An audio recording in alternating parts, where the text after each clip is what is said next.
Dramatic warning here at home to tell you about the Department of Homeland Security tonight, telling law enforcement agencies that homegrown right-wing extremist groups are growing. They're gaining strength, according to the report, by exploiting fears about President Obama's race, as well as fears about the economy. Today at Georgetown University, President Obama spoke at great length about the economy. He didn't discuss this possible terror threat, but he pointed to progress on lending and the stimulus. He also warned of more hardship ahead.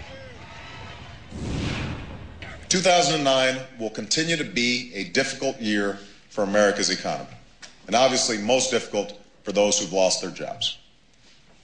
The severity of this recession will cause more job loss, more foreclosures, and more pain before it ends.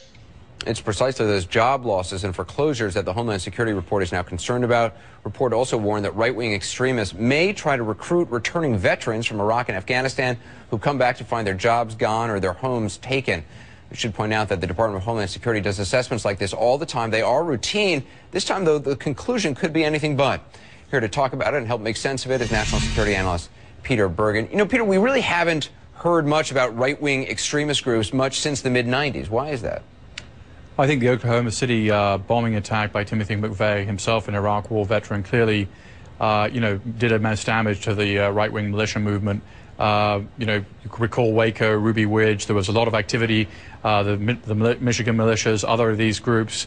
But when you kill 168 Americans, any kind of legitimacy that these groups might have enjoyed basically disappeared. You may recall, Anderson, that President Clinton used the occasion of the Oklahoma City attack to really be able to turn around the view of the federal government, which was under attack from from Newt Gingrich and others, Republicans.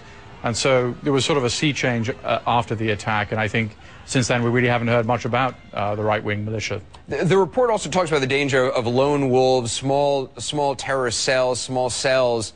Are we better prepared to deal with it since Oklahoma?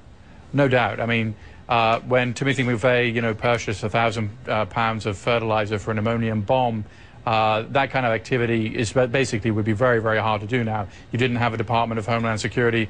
You didn't have these joint terrorism task forces around the country, fusion centers, and the FBI, of course, having a very aggressive intelligence gathering operation to defeat these kinds of groups. So, even if the right-wing militia movement does grow, which is possible, as this DHS report points out, it would be much harder for them to implement an attack in today's environment. Southern Poverty Law Center also says a number of these fringe groups are growing, both on the right and also other forms of extremists. A lot of them using, according to this report at least, the Homeland Security report, using President Obama's race as a recruitment tool. No doubt, and of course the Secret Service is very concerned about attempts against the president's life.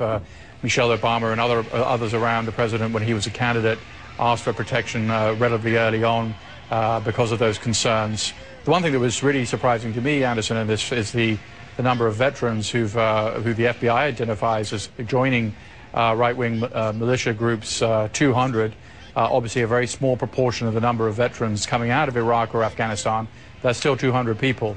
And the title of this, we're on the bottom of the screen, is Recession Radicals. I mean, around the world, in economic times, extremist groups grow. Indeed. I mean, the Nazi Party came out of the Great Depression in Germany, and we've seen, that story repeated time and time again. I think DHS is just doing what is appropriate, which is to warn local law enforcement that this is a potential problem. All right, good to keep in mind. Peter Bergen, appreciate your expertise. Thank you, Peter. Sobering report. Let us know what you think about it. Join the live chat happening now at ac360.com.